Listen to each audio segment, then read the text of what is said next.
Informasi lainnya pemirsa, penggusuran ratusan rumah warga di Kampung Tembesi Tower, Kecamatan Sagulung, Kota Batam, Kepulauan Riau berlangsung ricuh. Pemilik rumah yang menolak relokasi berusaha melawan petugas.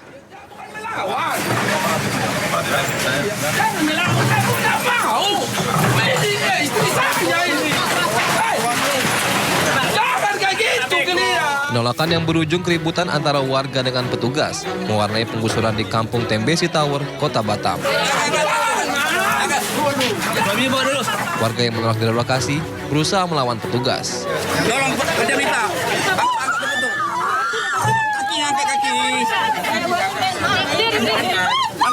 Bahkan seorang ibu rumah tangga terpaksa diangkat paksa oleh polisi wanita yang bersiaga. Pemilik rumah terpaksa dievakuasi karena terus melarang petugas untuk masuk dan mengeluarkan barang-barang miliknya. Setelah dikosongkan, sejumlah alat berat kemudian dikerahkan untuk merobohkan sekitar 310 bangunan yang dihuni lebih dari 200 kepala keluarga. Warga yang menolak direlokasi mengaku kecewa dengan pemilik lahan yang belum memenuhi keinginan warga untuk membayar ganti rugi. Jadi kami ini semua mutar sana, mutar sini, mutar sana. Tapi berani enggak petugas itu, biar dia yang merobohkan rumah saya, kunci total rumah saya sekarang. Saya lihat dulu, itu melanggar hukum. Saya akan tuntut sampai dimanapun. Kalau orang itu membongkar rumah saya tuntut sampai dimanapun. Kondusif, cuma ada beberapa tadi seperti tadi yang sama-sama kita amankan, kita kasih pengertian Pak Tambunan ya. Karena memang untuk legal mereka sudah tidak benar ya. Demikian. Secara keseluruhan berjalan dengan baik, kondusif, dan banyak rata-rata dari masyarakat yang sudah mengambil barangnya, meletakkan di luar untuk diangkut oleh tim. Dalam site plan-nya, lahan seluas 12 hektar milik PT Tanjung Priayu Makmur selaku pemilik lahan ini akan dibangun kawasan industri. Dari Batam, Kepulauan Riau, Gusti Yenosa, iNews melaporkan.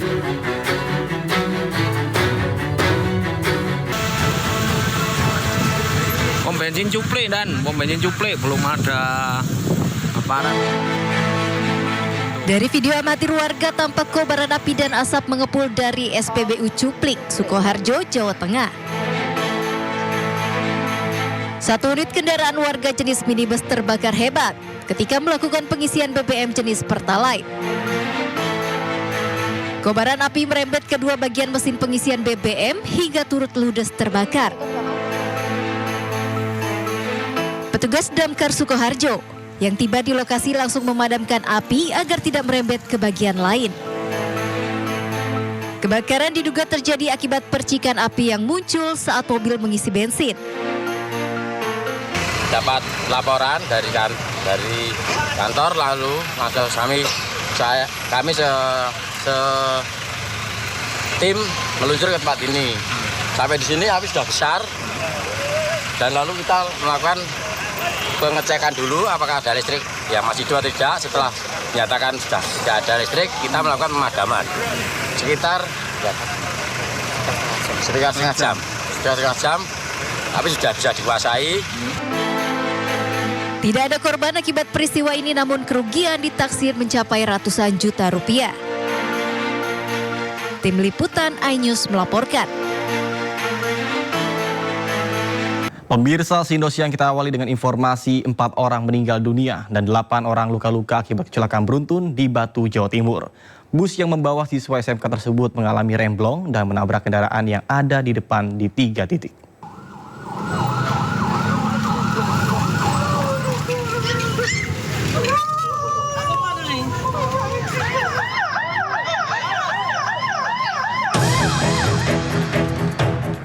Bus pariwisata yang membawa siswa SMK terlihat meluncur tak terkendali dari arah Kota Batu menuju Kota Malang.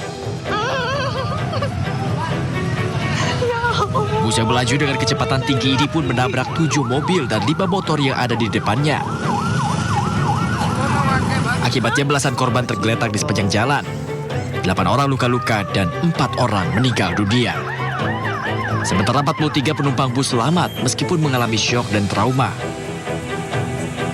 Waktu itu dari sini itu kan ada besinya yang depan itu mungkin coplok ya, krak dari aspalan itu saya lihat aja kok ngatemnya sini, warung beda kecil ini, nggak tahunya kok dimasukkan sini. Apa? Berteriak-teriak atau gimana, Pak? Iya, berteriak-teriak, jadi penumpangnya turun semua. Akibat kecelakaan ini, petugas pun mengevakuasi kendaraan yang ringsek akibat ditabrak bus asal Bali ini. Dari keterangan, bus yang mengalami remblong menabrak kendaraan di 3 titik setelah turun dari tempat wisata Museum Angkut Rabu malam. Korban meninggal dunia dievakuasi ke kamar jenazah Rumah Sakit Bayangkara. Sedangkan korban luka dirawat di 2 rumah sakit, yakni Rumah Sakit Bayangkara Hasta Brata dan Rumah Sakit Karsa Husada Kota Batu. Kendal teknis ini ada 3 lokasi. Lokasi yang pertama di persimpangan Sultan Agung. Itu langkah pertama si pengemudi adalah membuang ke trotoar. Dia berharap ada fungsi pengereman. Namun rupanya tidak berhasil. Kemudian yang kedua terjadilah TKP yang ada di depan Batos, dan yang ketiga TKP yang di jalan Batu Murah. Sopir dan kedek bus kini sudah diamankan di Polres Batu untuk dimintai keterangan. Sementara 39 siswa dan 3 guru dalam kondisi selamat namun masih mengalami trauma. Dari Batu, Jawa Timur, Denny Irwansyah, iNews melaporkan. Pemirsa, sebuah truk Fuso mengalami kecelakaan di ruas jalan Trans Flores, Kabupaten Flores Timur. Akibatnya 3 penumpang truk tewas di lokasi kejadian, sementara 6 lainnya mengalami luka-luka.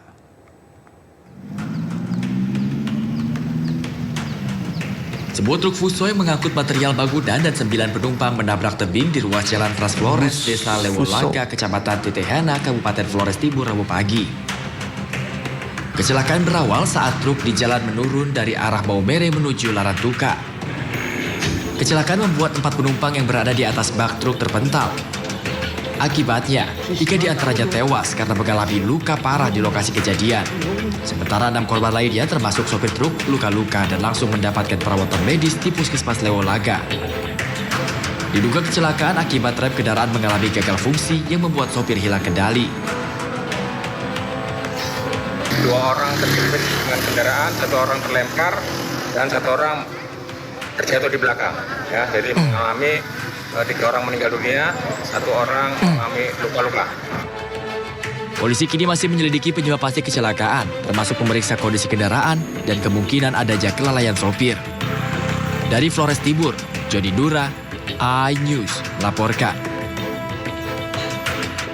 Sementara itu, pemirsa, sebuah bus antar kota antar provinsi mengalami kecelakaan tunggal di Kabupaten Kulon Progo, Yogyakarta. Seorang penumpang sempat terjepit dan harus dievakuasi tim penyelamat Basarnas selama kurang lebih 2 jam.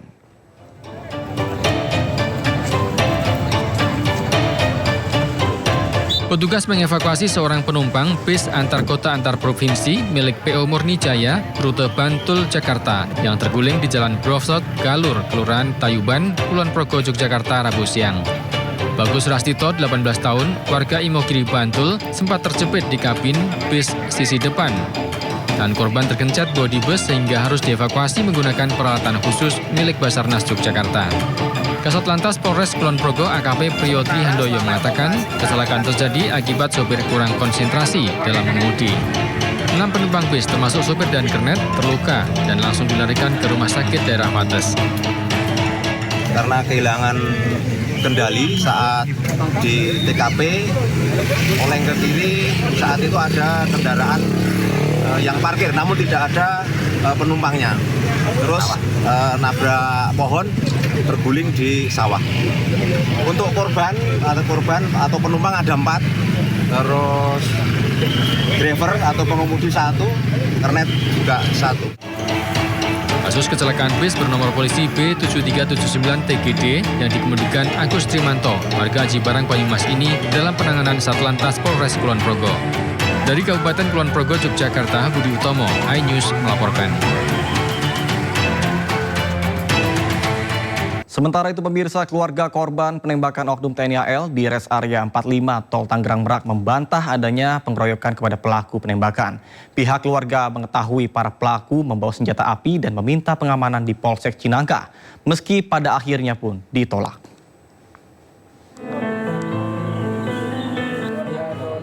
Suasana duka masih terasa di rumah Ilyas Abdurrahman, bos rental mobil di perumahan Taman Raya Rajek, Kabupaten Tangerang, Banten. Ilyas Abdurrahman tewas akibat ditembak oknum TNI Angkatan Laut saat akan mengambil unit kendaraan yang digelapkan oleh konsumennya. Sejumlah kerabat dan relasi bisnis korban masih berdatangan di rumah duka untuk memberikan rasa belasungkawa. Anak korban Agam Muhammad Nasruddin menyesalkan pernyataan yang menyebut terjadinya pengeroyokan kepada para oknum tentara saat kejadian tersebut. Peristiwa KM45 tidak berdiri sendiri, akan tetapi harus dilihat semenjak dari peristiwa di Saketi Pandeglang, yang mana para pelaku telah menodongkan senjata api di bagian kepala korban, sehingga pihak keluarga meminta perlindungan ke Polsek Cilangka, walau akhirnya tidak digubris. Sebenarnya waktu di rest area, saya berkumpul ke sana untuk mengamankan senjata api, bukan terjadinya pengeroyokan. Karena pada saat di Saketi Pandeglang, itu dia menodongkan senjata ke ayah saya, ke kepala ayah saya. Nah, terjadilah di rest area KM45 yang disebut tadinya pengeroyokan, itu salah sekali untuk terjadi pengeroyokan. Karena di situ kita untuk mengamankan senjata api supaya tidak terjadi tembakan.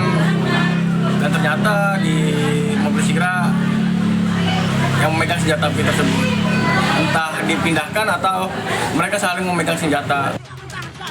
Ilyas Abdurrahman meregang nyawa di rest area kilometer 45 Tol Tangerang Merak 2 Januari lalu saat akan mengambil mobil rentalan miliknya yang digelapkan pelanggan. Pihak keluarga korban berharap perlindungan dari Lembaga Perlindungan Saksi dan Korban atau LPSK dan meminta Presiden Prabowo Subianto turun tangan dalam penanganan kasus ini. Dari Kabupaten Tangerang, Banten, Aimarani, iNews melaporkan. Keinformasi lainnya pemirsa, Kapolsek Cinangka AKP Asep Iwan Kurniawan dan 2 anggotanya dimutasi ke Yanma Polda Banten imbas kasus penembakan bos mobil rental Ilyas Abdurrahman di rest area Tol Jakarta Merak. AKP Asep Iwan Kurniawan juga terancam dipecat karena menolak mendampingi Ilyas saat mengambil mobilnya yang dibawa kabur oleh penyewa. Selain AKP Asep Iwan, Polda Banten juga melakukan mutasi terhadap 2 anggota Asep. Mereka adalah Brigadir Dery Andriani dan Bribka Dedi Irwanto yang turut dimutasi ke Yanma Polda Banten. Tanpa pendampingan polisi, penarikan mobil oleh Ilyas di rest area Tol Jakarta Merak berakhir fatal. Ilyas tewas ditembak oknum TNI AL yang membawa mobil Ilyas.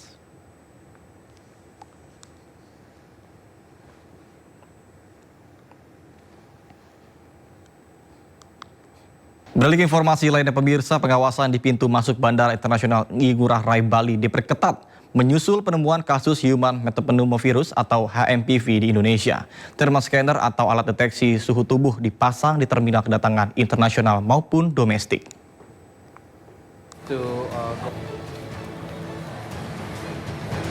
Bandara Internasional I Gusti Ngurah Rai Bali menyiagakan 3 thermal scanner untuk mengantisipasi Human Metapneumovirus HMPV. 2 dipasang di terminal kedatangan internasional dan 1 thermal scanner di terminal kedatangan domestik. Namun hingga kini belum ditemukan penumpang terindikasi kasus HMPV. Sementara di Bandara Internasional Soekarno-Hatta Tangerang, Banten, pengawasan dilakukan oleh Balai Besar Kekarantinaan Kesehatan Soekarno-Hatta. Balai Besar Kekarantinaan Kesehatan terus memonitoring pergerakan penumpang internasional.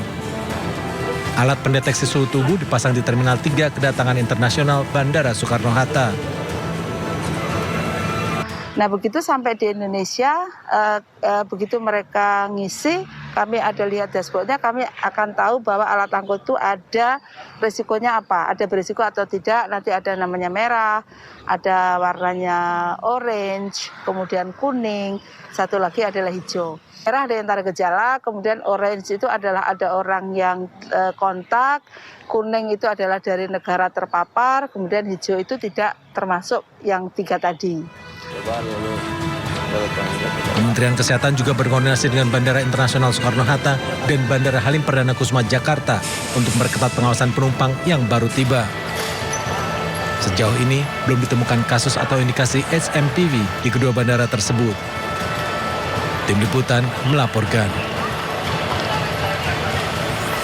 Pemirsa, program makan bergizi gratis atau MBG telah bergulir. Meski diwarnai pro kontra, pemerintah tetap optimis manfaat program makan bergizi gratis bisa dirasakan maksimal oleh masyarakat.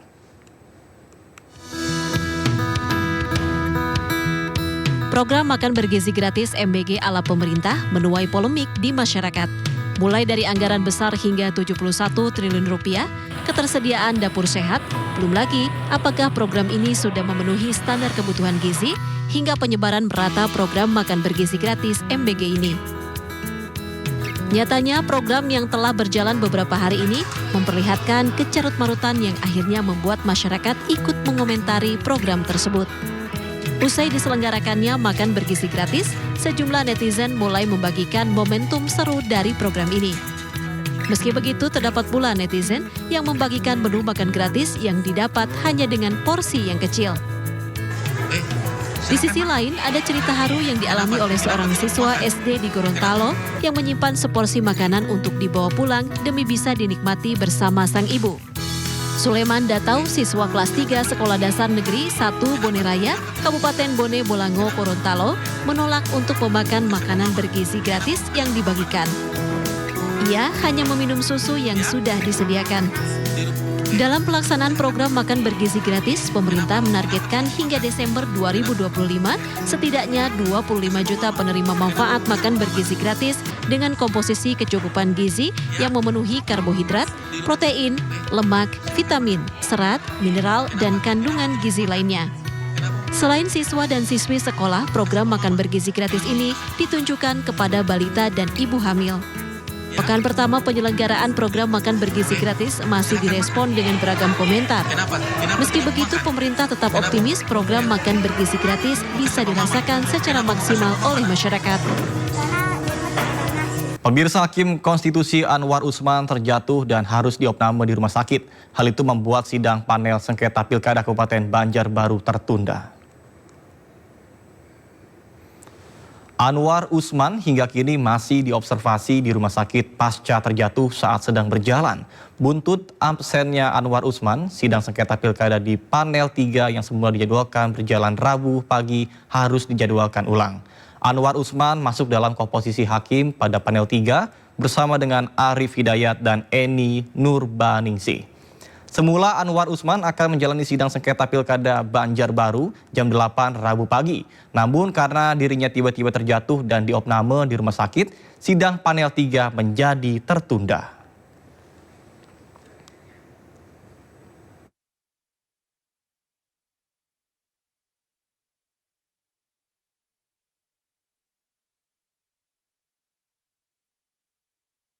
Beralih informasi lainnya, pemirsa, mantan anggota Bawaslu Agustiani Tio Fridelina kembali mendatangi gedung Merah Putih KPK untuk menjalani pemeriksaan terkait dengan kasus yang menjerat Sekjen PDI Perjuangan Hasto Kristianto.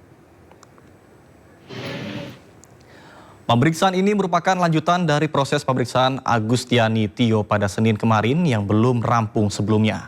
Saat itu ia sempat mengalami kondisi yang kurang sehat seusai diperiksa tim penyidik KPK pada saat itu.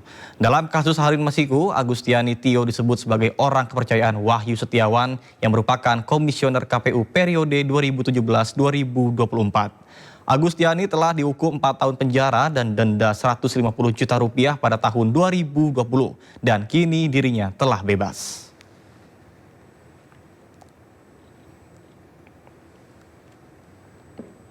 Sementara itu, pemirsa, Ketua KPK Setio Budianto menemui Jaksa Agung dan Kapolri guna membahas sinergitas pemberantasan korupsi.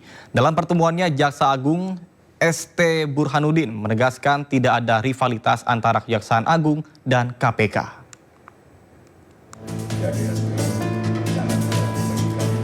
Ketua KPK Setio Budianto menemui Jaksa Agung Burhanuddin di kantor Kejagung RI di Kebayoran Baru, Jakarta Selatan, Rabu pagi. Pertemuan keduanya membahas sinergitas pemberantasan korupsi, salah satunya tentang pemulihan aset. Pasalnya pemberantasan korupsi menjadi atensi Presiden Prabowo Subianto dalam asta citanya. Kolaborasi antara Kejagung dan KPK diharapkan bisa menurunkan indeks korupsi di Indonesia. Dalam rangka yang paling pertama menurunkan indeks penilaian indeks persepsi korupsi yang beberapa tahun terakhir ini 5 tahun terakhir angkanya atau posisinya kurang bagus. Sementara Jaksa Agung ST Burhanuddin memastikan tidak ada permasalahan di antara jajaran Kejagung RI dengan KPK yang kerap disudutkan sejumlah pihak. Usai menemui Jaksa Agung, Ketua KPK dan jajarannya juga menyambangi Kapolri Jenderal Listio Sigit Prabowo di Mabes Polri. Diharapkan kolaborasi KPK, Polri, dan Kejagung bisa efektif dan optimal memberantas korupsi di Indonesia. Tim Liputan iNews melaporkan. Pemirsa, Komisi Pemilihan Umum Daerah Jakarta hari ini akan menggelar rapat pleno dengan agenda utama yaitu penetapan Pramono Anung Rano Karno sebagai Gubernur dan Wakil Gubernur Jakarta terpilih periode 2024 hingga 2029. Penetapan Pramono Rano digelar di salah satu hotel di kawasan Jakarta Barat. Kegiatan ini pun akan dihadiri oleh berbagai pihak, diantaranya para pasangan calon peserta tim perwakilan partai politik peserta pemilu, jajaran Forkopimda mulai dari pejabat gubernur, Kapolda Metro Jaya, Pangdam Jaya hingga DPRD Jakarta. Sebanyak 588 anggota kepolisian pun dikerahkan untuk mengawal penetapan gubernur dan wakil gubernur Jakarta terpilih 2024 ini.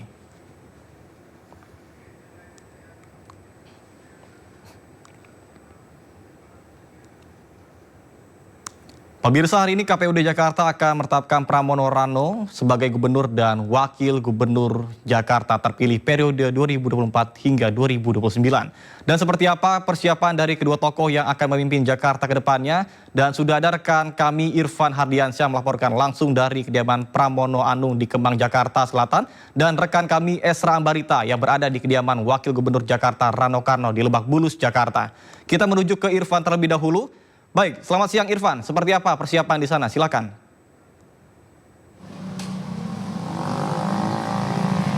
Ya baik, terima kasih. Selamat siang Nata dan juga pemirsa, mengabarkan langsung dari kediaman Gubernur terpilih Daerah Khusus Jakarta yakni Pramono Rano. Dan untuk situasi terkini memang belum terlihat adanya pergerakan dari kediaman Pramono Anung ini, dan tentunya kami masih menantikan agenda dari kiat dari Pramono Anung. Dan dari informasi yang kami dapatkan bahwa memang nanti sekitar pukul 12.30 akan ada sesi doorstop atau wawancara terlebih dahulu yang dilakukan oleh Pramono Anung sebelum nantinya menghadiri undangan dari KPUD Jakarta untuk menghadiri rapat pleno penetapan Cagup-Cawagup DKJ terpilih. Dan seperti yang kita ketahui bahwa memang pada hari ini KPUD Jakarta akan menggelar rapat pleno penetapan di Hotel Pullman Jakarta, dan untuk agenda utamanya yakni penetapan Pramono Anung dan juga Rano Karno sebagai Cagup-Cawagup terpilih untuk Daerah Khusus Jakarta periode 2025-2030. Dan dalam kesempatan ini KPUD Jakarta mengundang secara khusus begitu terhadap pasangan Pramono Anung ini dan juga Rano Karno sebagai calon wakil gubernur terpilih. Dan selain itu KPUD Jakarta juga ini mengundang paslon lainnya yakni Ridwan Kamil beserta Suswono serta Pungrekun Dharma dan juga Kun Wardana. Kemudian juga ini tentunya kami masih terus menantikan berbagai persiapan ataupun pergerakan dari kediaman Pramono Anung ini, dan tentunya nanti akan kami update kembali. Nata. Baik, terima kasih Irfan atas laporannya, dan kita menuju ke kediaman Wakil Gubernur Jakarta Rano Karno. Ada Esra Ambarita di sana. Baik, selamat siang Esra. Seperti apa persiapan dari Lebak Bulus Jakarta? Silakan.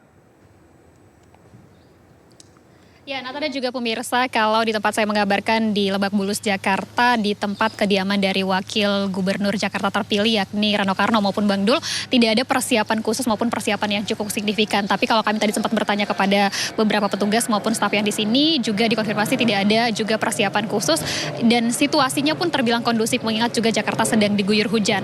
Tapi tentunya ada konfirmasi lebih lanjut, dikatakan bahwa nanti sekitar pukul 11.30 bahwa Bang Dul ini akan berangkat langsung menuju venue di salah satu hotel di Jakarta Barat yang akan menjadi venue bagaimana nanti KPU menetapkan pasangan Pramono Anung maupun Rano Karno sebagai gubernur dan wakil gubernur DKI Jakarta. Dan tentunya kami masih menunggu terkait nanti bagaimana persiapan yang dilakukan oleh Rano Karno maksud kami maupun Bang Dul ketika keberangkatannya. Dan seperti yang kita ketahui bahwa hari ini 6 Januari 2025 ditetapkannya kedua pasangan ini dengan persentase suara terbilang tertinggi untuk kemarin ketika melakukan persaingan politik ataupun dalam dalam pemilihan Pilkada Jakarta, di mana untuk posisi suaranya ini mencapai 50,9%, sementara untuk ditempati kedua adalah pasangan Ridwan Kamil dan Suswono dengan persentase kurang lebih 30%, dan diikuti dengan pasangan ketiga yakni Dharma Ponrekun Kunwardana sekitar 10%. Nah, angka ini tentunya menetapkan pasangan Rano Karno maupun dari Pramono Anung sebagai pasangan terpilih, dan tanpa adanya gugatan ke MK atau PHPU perselisihan dari pemilihan umum ini dan menetapkan untuk kedua nama ini. Kita tunggu bersama seperti apa nanti jalannya rangkaian acara, karena rangkaian acara ini kalau kami ketahui ini disampaikan akan dimulai dengan tim makan siang, baru nanti diletapkan oleh dari pihak Komisi Pemilihan Umum untuk kedua pasangan ini. Demikian Nata, kembali ke Anda di studio. Baik, terima kasih rekan Esra Ambarita melaporkan langsung dari kediaman Rano Karno, dan sebelumnya ada rekan Irfan Hadriansyah melaporkan langsung dari kediaman Pramono Anung. Selamat bertugas kembali rekan-rekan dan salam sehat. Pemirsa, Komisi Pemilihan Umum Daerah atau KPUD Jakarta hari ini menetapkan pasangan Pramono Rano menjadi Gubernur dan Wakil Gubernur DKI Jakarta terpilih periode 2024-2029. Penetapan pasangan Pram Rano akan menjadi langkah resmi sebagai pemimpin baru Jakarta. Pramono Anung dan Rano Karno segera memimpin Jakarta, kota metropolitan dan sejuta impian. Kota yang menjadi tumpuan mata pencarian, serta berbagai masalah yang perlu diperhatikan. Sebelumnya, Komisi Pemilihan Umum Jakarta memastikan semua peserta Pilkada Jakarta 2024 telah menerima undangan penetapan gubernur dan wakil gubernur terpilih. Namun, Ridwan Kamil dipastikan tidak akan menghadiri agenda penetapan gubernur dan wakil gubernur Jakarta terpilih karena calon gubernur yang diusung Koalisi Indonesia Maju Kim Plus ini masih berada di luar Pulau Jawa. Pasangan Pramono Rano terpilih setelah KPU Jakarta mengumumkan hasil rekapitulasi Pilkada Jakarta 2024 pada 8 Desember lalu. Saat itu, saksi pasangan Ridwan Kamil Suswono memilih walk out. Sementara saksi pasangan Dharma Ponrekun dan Kunwardana memilih tidak menandatangani hasil rekapitulasi. Pasangan Pramono Rano memperoleh suara tertinggi dalam pemilihan kepala daerah Jakarta, yakni 2.183.239 suara atau 50,07% dan telah memenuhi syarat memenangkan Pilkada Jakarta. Pramono mengucapkan terima kasih kepada tim dari pasangan calon nomor urut 1 dan nomor urut 2 yang tidak mengajukan gugatan PHPU ke Mahkamah Konstitusi. Saya rangkul, saya nggak pernah punya persoalan berarti sama siapapun, sama sekali. Dan saya juga udah telepon-teleponan, tapi saya kan nggak perlu cerita dengan telepon dengan siapa ya. Pokoknya intinya seperti teman-teman ketahui, saya di dalam kampanye selama 3 bulan tidak pernah ada tone negatif dari mulut saya yang keluar. Dan itu akan saya jaga. Teleponannya soal apa aja? Teleponannya soal apa aja tuh? Jakarta hidup bahagia. Kinerja Pramono Rano sangat ditunggu warga Jakarta dengan segala kepentingannya. Gubernur dan Wakil Gubernur Jakarta yang baru diharapkan mampu lebih baik bekerja menuntaskan segala masalah tanpa masalah. Pemirsa, untuk melihat bagaimana persiapan penetapan pasangan Pramono Rano sebagai Gubernur dan Wakil Gubernur Jakarta, sudah ada rekan kami Syahreza Zanski. Baik, Syahreza, pada pukul berapa rencananya penetapan Pram Rano sebagai Gubernur dan Wakil Gubernur Jakarta terpilih? Silakan. Ya baik, Nata dan juga pemirsa, memang hari ini akan dilakukan penetapan terhadap Gubernur dan juga Wakil Gubernur Jakarta yang baru, yakni Pramono Anung dan juga Rano Karno, yang dimulai nantinya pada pukul 13.30 waktu Indonesia Barat. Sejatinya, Nata, sebelum digelar penetapan, hari ini tengah diberlangsungkan gladi resik terlebih dahulu, dan nantinya akan dilanjutkan dengan agenda makan siang pada pukul 1 siang waktu Indonesia Barat, dan dilanjutkan dengan rapat pleno yang dihadiri oleh berbagai tamu undangan. Sebanyak 300 undangan dihadiri ataupun diundang oleh pihak KPUD Jakarta. Dan memang untuk sejumlah persiapan kami melihat ada beberapa personel aparat keamanan gabungan yang terdiri dari Polda Metro Jaya dan juga Polres Metro Jakarta Barat yang sudah berdiri ataupun berjaga di berbagai titik, seperti di depan ballroom ataupun di luar halaman daripada hotel pada hari ini untuk mengamankan penetapan daripada Gubernur dan juga Wakil Gubernur Jakarta Pramono Anung dan juga Rano Karno. Nata dan juga pemirsa, perlu diketahui untuk kehadiran yang sudah dikonfirmasi ialah dari pasangan nomor urut 1, yakni Suswono ataupun sebagai wakilnya, dan tidak dihadiri langsung oleh pihak Ridwan Kamil, di mana dari RK sendiri ini berhalangan hadir karena berada di luar Pulau Jawa sehingga harus diwakili oleh Suswono. Sementara untuk paslon nomor urut 2 yakni Dharma Pongrekun dan juga Kunwardana ini dikonfirmasi akan hadir pada hari ini. Sebagaimana dari pihak KPUD sendiri mengatakan bahwasanya para paslon ini akan hadir pada pukul 12 siang waktu Indonesia Barat. Namun kami masih menunggu informasi ataupun kabar daripada keberangkatan masing-masing paslon yang sudah dikonfirmasi hadir pada hari ini. Tidak hanya paslon, dan juga pemirsa ada beberapa organisasi lain seperti Forkopimda dan juga ada pihak PJ Gubernur yang akan hadir dan juga Bawaslu Provinsi DKI Jakarta yang akan menyaksikan rapat pleno dan juga penetapan pada hari ini.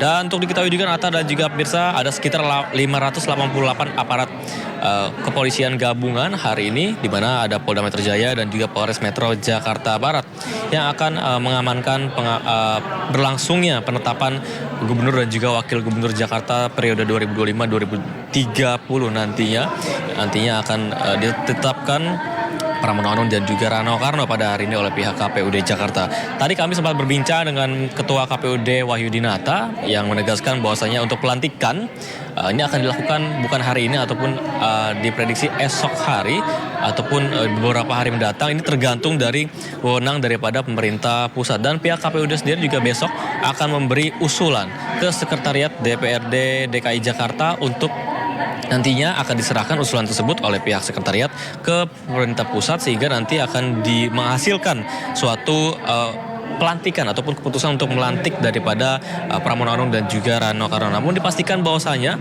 untuk hari ini KPUD Jakarta menghimbau para pendukung paslon untuk tidak melakukan arak-arakan dan tertib selalu untuk para undangan yang diundang sebanyak 300 undangan, baik itu diantaranya para paslon dan juga para pendukung paslon hingga para tamu spesial lainnya. Nata dan juga pemirsa perlu diketahui hari ini untuk pelaksanaan daripada penetapan ini nanti akan dimulai pada 13.30 waktu Indonesia Barat. Para paslon akan hadir pada pukul 12 siang waktu Indonesia Barat. Namun pada kali ini dipastikan masih diberlangsungkan gladi resik untuk nantinya persiapan dilakukan rapat pleno terlebih dahulu oleh para pihak KPUD Jakarta beserta Bawaslu dan akan dimulai pada pukul 13.30 waktu Indonesia Barat. Sementara itu Nata, kembali ke Anda. Baik, terima kasih Syahreza Zanski melaporkan langsung dari Hotel Pullman Jakarta. Selamat bertugas kembali dan salam sehat. Informasi lainnya pemirsa, usai makan siang gratis, kini pemerintah bersiap untuk meluncurkan program pemeriksaan kesehatan secara gratis.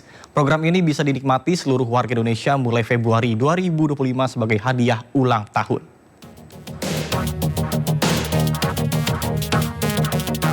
Pemerintah Prabowo Gibran kembali memberikan kado bagi warga Indonesia. Kali ini warga Indonesia yang berulang tahun akan mendapatkan kado berupa pemeriksaan kesehatan gratis. Program pemeriksaan kesehatan gratis ini merupakan bagian dari program hasil terbaik cepat atau PHTC yang diinisiasi Presiden Prabowo Subianto pada 2025. Program pemeriksaan kesehatan gratis ini dirancang untuk 60 juta warga Indonesia pada tahun pertama, yaitu 2025. Jumlah ini akan terus meningkat dengan target 200 juta orang dalam 5 tahun mendatang. Anggaran sebesar 4,7 triliun rupiah telah disiapkan dalam APBN 2025. Rencananya program pemeriksaan kesehatan gratis akan dimulai bertahap pada Februari 2025. Meski dimulai Februari 2025, masyarakat yang berulang tahun pada Januari 2025 tetap berhak mendapatkan layanan program pemeriksaan kesehatan gratis ini. Menteri Kesehatan Budi Gunadi Sadikin menekankan pemeriksaan kesehatan gratis bukan hanya untuk bertujuan mengobati, tetapi juga untuk pencegahan. Pelaksanaannya pun akan berlaku di puskesmas, bukan di rumah sakit. Ini bayangkan untuk seluruh masyarakat Indonesia. Jadi beda itu ya dengan yang seperti yang dilakukan di rumah sakit, ini dilakukan di puskesmas untuk kelompok balita. Jadi baru lahir pun ada tuh screening yang harus dilakukan. Kemudian anak-anak, remaja, karena beda screeningnya. Kemudian dewasa dan juga lansia. Karena screeningnya berbeda-beda, karena jenis penyakit yang diperiksanya juga berbeda-beda. Program pemeriksaan kesehatan gratis berbeda dari screening kesehatan BPJS Kesehatan, dengan pemeriksaan yang lebih spesifik sesuai golongan usia. Pemeriksaan kesehatan gratis mencakup 14 penyakit dan dibagi menjadi beberapa kelompok. Pemerintah telah mengklasifikasikan pemeriksaan berdasarkan usia. Untuk balita, pemeriksaan difokuskan pada penyakit-penyakit bawaan lahir. Bila terdeteksi, penyakit ini bisa ditangani lebih awal dan mencegah resiko keterbelakangan mental pada anak. Sementara untuk remaja, pemeriksaan difokuskan kepada obesitas, diabetes, hingga kesehatan gigi. Sementara untuk usia dewasa, pemeriksaan berfokus pada deteksi dini kanker seperti kanker payudara, leher rahim, paru, dan usus besar. Penyakit hipertensi juga menjadi salah satu perhatian pemerintah. Tidak hanya itu, kesehatan jiwa juga masuk dalam fokus pemeriksaan. Untuk warga lanjut usia, pemeriksaan menitik beratkan kepada kondisi kesehatan yang berkaitan dengan proses penuaan seperti Alzheimer, osteoporosis, dan stroke. Untuk menikmati program ini, warga harus mendaftarkan diri melalui ponsel di aplikasi Satu Sehat. Nantinya bila sudah terdaftar, warga bisa datang ke puskesmas atau fasilitas kesehatan terdekat dan menunjukkan kartu identitas. Bila sudah terverifikasi, mereka bisa menikmati pemeriksaan kesehatan lengkap secara gratis. Apabila warga yang tidak memiliki ponsel atau kesulitan menggunakan aplikasi, bisa mendaftar langsung di puskesmas terdekat. Pemerintah berharap program ini mampu meningkatkan kesadaran masyarakat dalam menjaga kesehatan melalui deteksi dini dari berbagai penyakit, serta mampu meningkatkan harapan hidup rakyat Indonesia. Tim Liputan, iNews melaporkan. Keinformasi lainnya pemirsa, mulai tahun ini usia pensiun pekerja di Indonesia naik menjadi 59 tahun dari sebelumnya 57 tahun. Artinya di usia ini pekerja baru dapat memanfaatkan program jaminan pensiun yang diselenggarakan BPJS Ketenagakerjaan.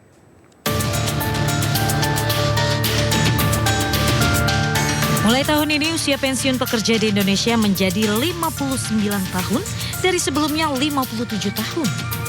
Ketentuan tersebut tercantum dalam Pasal 15 Peraturan Pemerintah Nomor 45 Tahun 2015 tentang penyelenggaraan program jaminan pensiun.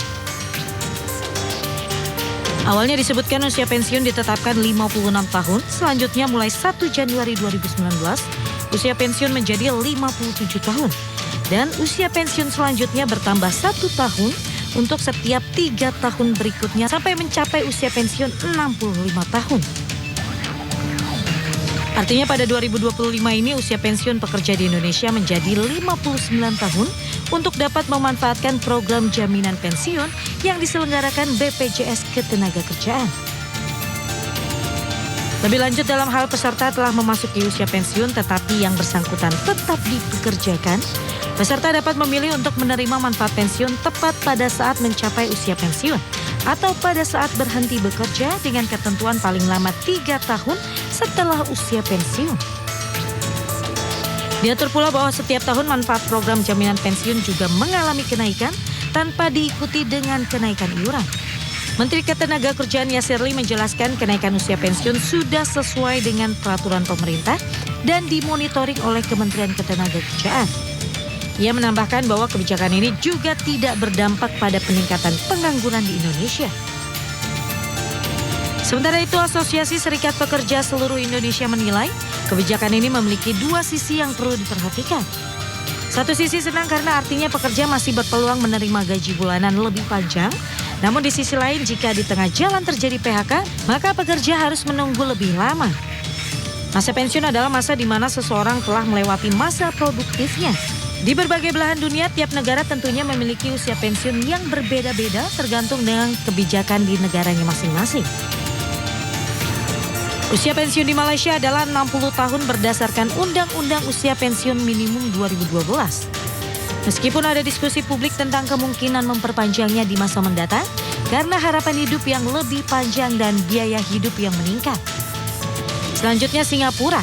Pekerja yang ingin bekerja lebih lama akan memiliki perlindungan hukum yang lebih lama dengan peningkatan usia pensiun Singapura dari 63 tahun menjadi 64 tahun pada 1 Juli 2026. Sementara itu usia pensiun Thailand adalah 60 tahun untuk pejabat dan pegawai pemerintah. Untuk pekerja di sektor swasta adalah 55 hingga 60 tahun. Berikutnya usia pensiun di Filipina adalah 65 tahun berlaku untuk pegawai sektor publik dan swasta. Memastikan pendekatan yang konsisten dan adil terhadap pensiun di berbagai sektor ketenagakerjaan. Pemirsa, Kementerian Keuangan melaporkan realisasi penyaluran subsidi untuk masyarakat mulai dari BBM hingga listrik melalui APBN 2024. Alokasi dana yang dikucurkan mencapai 434,3 triliun rupiah.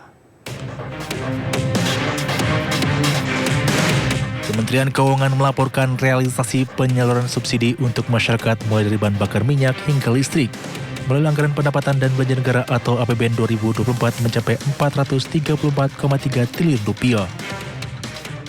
Selain itu, manfaat APBN yang dinikmati langsung oleh masyarakat termasuk juga adalah harga dalam konteks menikmati harga BBM, harga LPG, harga listrik, harga pupuk yang lebih murah karena APBN memberikan subsidi.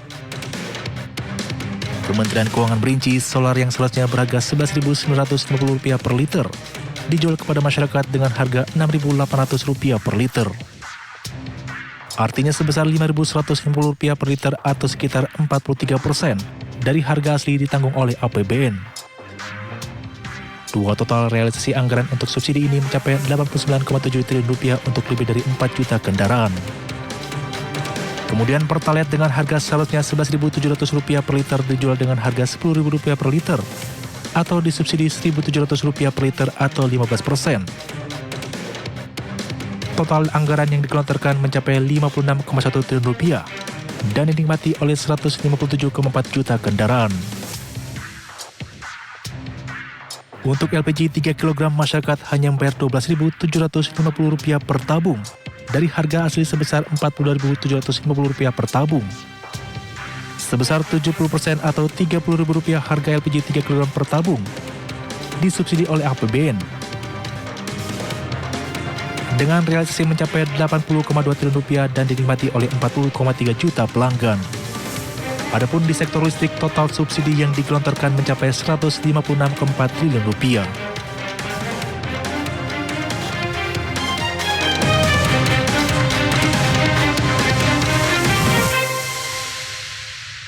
Pemirsa, pemerintah telah mengalokasikan anggaran dari APBN untuk sektor perumahan tahun ini mencapai Rp40,27 triliun.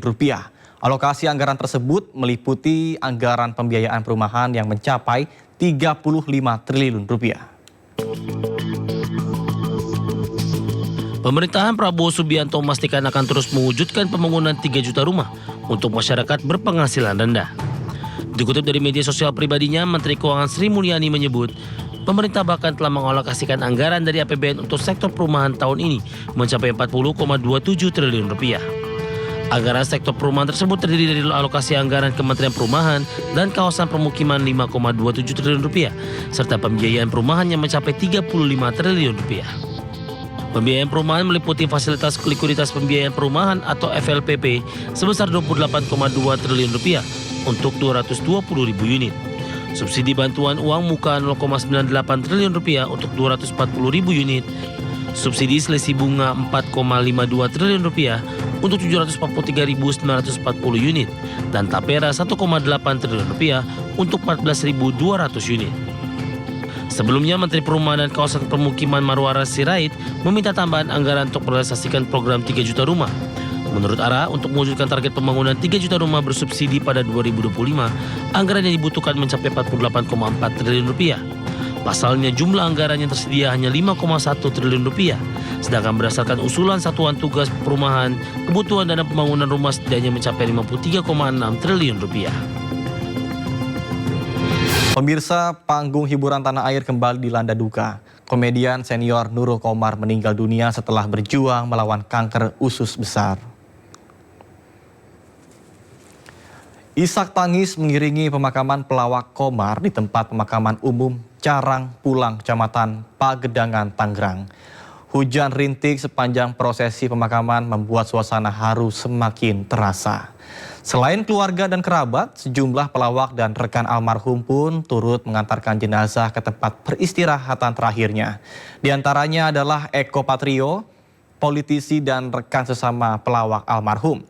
Qomar dimakamkan berdampingan dengan makam kedua orang tuanya. Komar pelawak yang bergabung dalam grup lawak 4 sekawan sekaligus mantan politisi dan ustadz ini meninggal dalam usianya di 64 tahun setelah berjuang selama 8 tahun melawan kanker usus besar.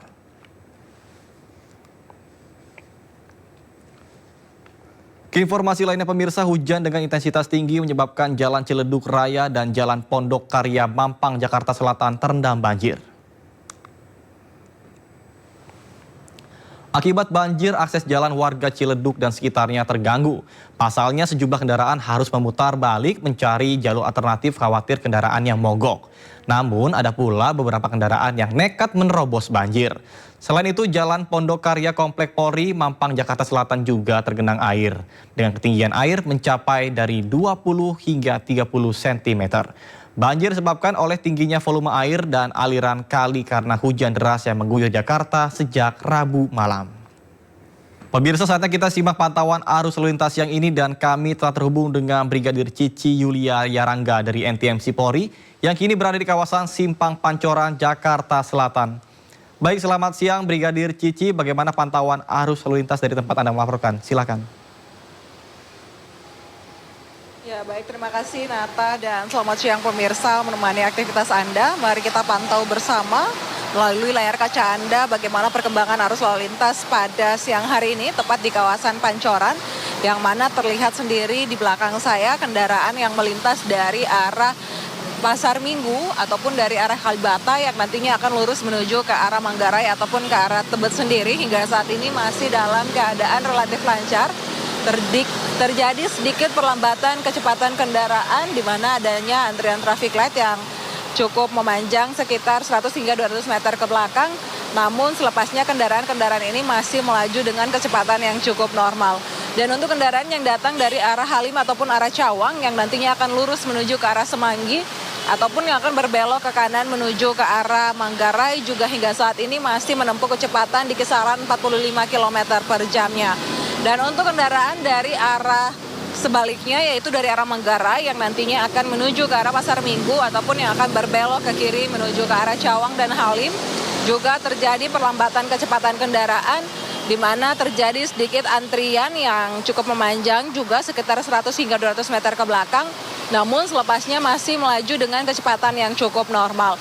Kami perlu menginformasikan juga bagi para pengendara yang melintasi kawasan Pancoran bahwa saat ini untuk wilayah Jakarta Selatan dari arah Semanggi yang akan menuju ke arah Cawang ataupun sebaliknya baru saja diguyur hujan ringan. Untuk itu dihimbau bagi para pengendara agar tetap menjaga batas laju kecepatan kendaraan Anda dikarenakan jalanan yang cukup licin.